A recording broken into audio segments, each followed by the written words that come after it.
We are going to be diving in and we are going to take a look at the debate. There's a guy called on YouTube, Charlie Kirk. Usually he debates students. He does a lot of debates at different topics, politics, church things, religion and stuff like that. Now, what I'm going to do is to play a video. This is a debate actually which was about the Expropriation Act in South Africa. It was a debate between him and also a student. Now, ladies and gentlemen, before we dive into that, I'm going to ask you guys to actually like the video, subscribe to the channel. I would really appreciate it. And also, I would like to say thank you, ladies and gentlemen, for 4,500 subscribers. Thank you so much, guys. I really appreciate all of that. And then before we go on, guys, please, guys, watch the video until the end. And the reason why I'm saying that is because you don't want to comment, you know, if you are not going to watch the whole video. Watch the whole video so that when you comment, at least you comment after hearing everything that they said. Ladies and gentlemen, let's get into it. Thank you so much. Let's go. Go back on South Africa. You did talk about South Africa, and obviously the Expropriation Act of 2024 is kind of a really big issue. I think to start off from the outset, I should mention that I also don't agree about, you know, the more terrible slogans, cue the Boers. Obviously, I think is terrible. But I think it's good to have context where the Expropriation Act is coming from. And I think drilling down a little bit, I want to pick your thoughts based on the fact that white South Africans only account for about 10% of the population, and they own about 72% of private land in South Africa. And I think it's always really good also to pretty much draw back a little bit from the historic background behind it. I think it goes back to about 1913, the Native Acts land, which severely, disproportionately discriminate against Black South Africans from owning land in South Africa. And that's what's caused much of the disparity that we see economically. So I wanted to find out from you, what are your thoughts? And obviously, Trump administration has really been big on what's going on in South Africa at the minute and the act itself that they enacted. So do you think it's a moral obligation that obviously you're talking about that the land that was expropriated back in the days historically, and that was a colonial endeavor altogether, does that land need to be returned to Black South Africans? No, but they've already. So I know dangerously little about this, and so again, what I said on stage is what I know. So I'm going to have to understand. I'm an American. I'm just trying to educate myself on UK politics, and so you will probably know more about this than I will. But is it not true? And then you can correct me. In the last 20 years, they've tried some form of reparations with Black South Africans. Yeah, absolutely. Is that correct? Maybe I'm wrong. Yes, there's been, but it's not worked. So the BBE, that's right. for instance, Okay, so time out. So wait, so taking stuff from one group and giving it to Blacks doesn't work? Well, it does work, but I'll give you context as well. Well, you just said it doesn't work. I'll give you context. Contradicted yourself, so educate me. I don't know enough, but you just contradicted yourself. You went from it doesn't work to it does work, so please. I'll give you context as well. So what they did is they did have a program called the Black Empowerment Economic Program. And pretty much what they did is for every corporation, they would have to incorporate Black people within it. But that's not worked really well. And what we've seen over time is that a lot of Black people that have been part of those organizations have only been a minority. So pretty much, as you mentioned, you talked about DEI. So it's just pretty much checking a box, right? You have a Black person within the senior management group, but it's only probably 2 people they like, and that's pretty much it. But the majority of Black South Africans that do not own any land, because obviously the historic context that I gave, cannot pretty much be able to earn a good living, because, I mean, with land also comes economic opportunity, and that's been the biggest disparity in South Africa. And excuse my ignorance on this, from what I understand though, is that the land owned by Black South Africans is actually not as productive as those owned by the Boers. Is that correct?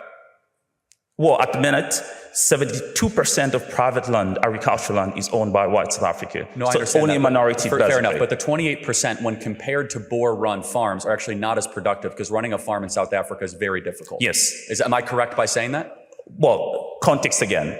Well, I just want to make sure I'm clear that actually running a farm for over 100 years is actually really impressive. 100%. Yeah, so we agree on that. Yes, we agree on that. So thank you, because I don't know enough about this, but I do think that that's important to note. that even the black South Africans that own land, it actually is not as fruitful or has the same yields as those that have been doing it for over 100 years, in a time when there's actually food instability in the region and in South Africa. But obviously, what I'll say is, over time, if, say, you did have an act that expropriates land from black South Africans, you need to build capacity over time. And I think the government is doing that for the minority black people that own agricultural farmland in South Africa, and they've been doing that. But also, we can't deny the fact that if you control supply chains for over a century, right, then it means that you pretty much control the economy, right? So how best do you think, obviously the land was taken from black people, and South Africans, white South Africa has been pretty much, improving the economic outcomes over time. What do you think is the best way to break even in that sense? Fair question. And I just want to make one point to you. If obviously you look at key philosophers as well, like Robert Nozick, for instance, he talks about equality in terms of acquisition, as well as the process through which you acquire that land, and obviously correcting the injustice that comes out of it. So what would be your thoughts on that? I'm not familiar with the philosopher you mentioned. Who was the name again? Robert Nozick. Okay. He's a very prominent philosopher. I'll look into it. Sure. Thank you for that. I don't know enough about South Africa to suggest anything. Here's what I could tell you, that race-based politics is really bad. I know this because I'm living it in my country. And I think that South Africa should get away from race obsession and should get towards something that is rooted in merit and empowerment. South Africa is what, 75% black? Is that correct? 80%? Maybe Yeah, more? that's right. Right. And so explain to me, like post-apartheid, outside of the land ownership, maybe there's a business element. Why is it that once apartheid was removed, why black South Africans were not able to see their material economic net worth go up in the last 20 or 30 years? What do you think there's any, and maybe I don't know enough, are there any cultural inhibitions of a defeatist attitude that has basically, let's say, infected the minds of poor South Africans last 20 years that feel as if they can't accumulate wealth? Do you think that plays a factor? Yeah, I think what's really infected black South Africans is pretty much going back what we're talking about. Obviously, from the colonial background that I just gave you, and we see a lot of like neo-colonialism. You control the supply chains, and you own 72% of agricultural farmland. How do you expect the majority black people to improve their lives and their outcomes when you pretty much control everything? Enough. And so this is a sloppy but best example I can give. Is that fair? I'll do it. So just grant me some mercy here. What percentage of American land is owned by Asians? Not sure. Yeah, less than 3%. They are the richest racial group in America. So maybe land ownership isn't the only thing that matters to get wealthy.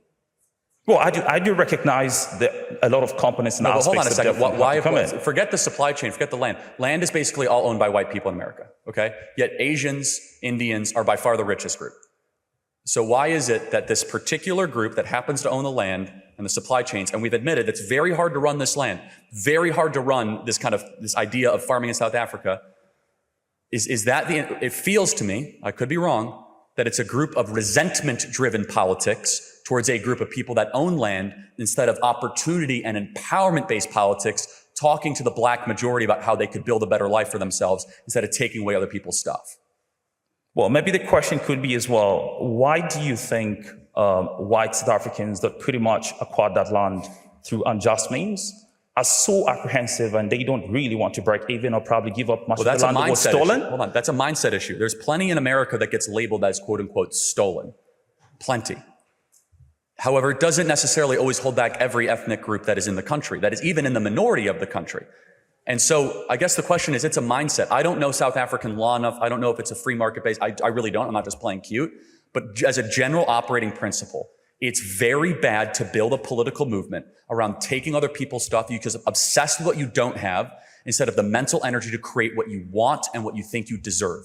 We've seen this with a lot of groups to America. And America is a very interesting petri dish because we have a lot of people that come to our country with nothing.